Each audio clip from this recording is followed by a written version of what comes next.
history has a hidden dimension that museums cannot recreate. Smell. Imagine walking into an ancient city at sunrise. Not a painting of one, not a ruin, the living version. The gate is open. The market is waking. The stones under your feet are damp. Before you understand the buildings, before you understand the language, the smell reaches you. The first smell is bodies. Not filth, not the cartoon version of ancient people as dirty animals. Human bodies. Sweat, hair oil, breath, skin. Wool and linen worn many times before washing. Leather that has absorbed heat, smoke, rain, and animal fat. In many places and periods, routine full-body hot washing was limited by water, fuel, custom, and class. People washed hands, faces, feet, and the parts that needed it most. Some cultures built strong bathing traditions. Others cleaned with oils, ash, salts, scraping, river water, or cloth. The point is not that everyone stank. The point is that the baseline was different. You would notice it because your baseline is different. You live in a world of deodorant, laundry machines, sealed rooms, filtered air, and soap that costs almost nothing. They did not. The smell of a person was part of the person. Clothing carried it. Hair carried it. Work carried it. A fisherman smelled different from a potter. A fuller smelled different from a priest.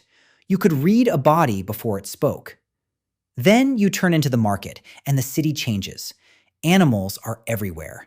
Pack animals push through the street. Dogs nose at scraps.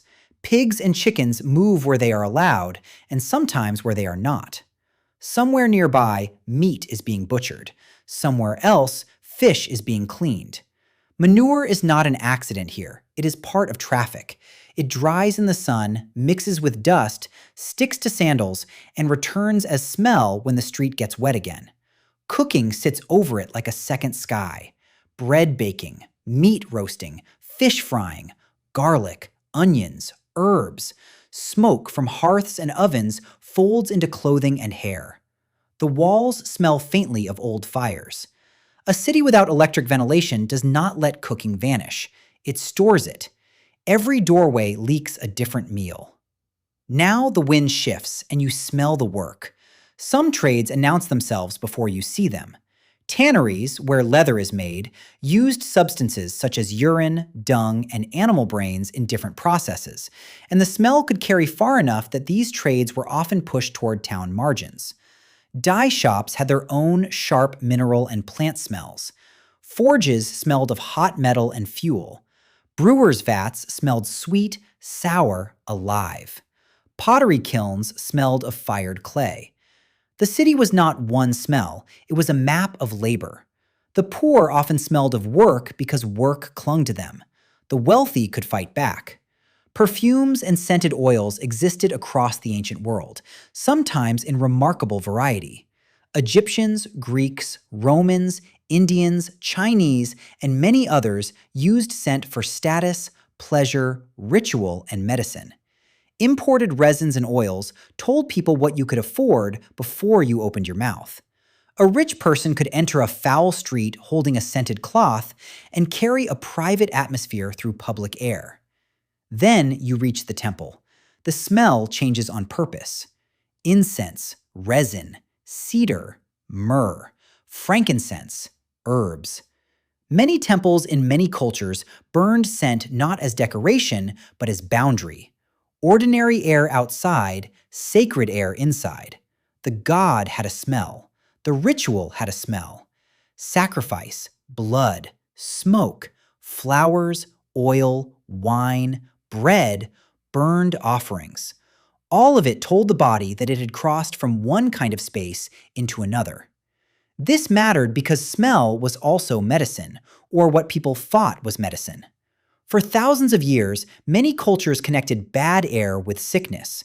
Miasma theory was wrong about germs, but not stupid.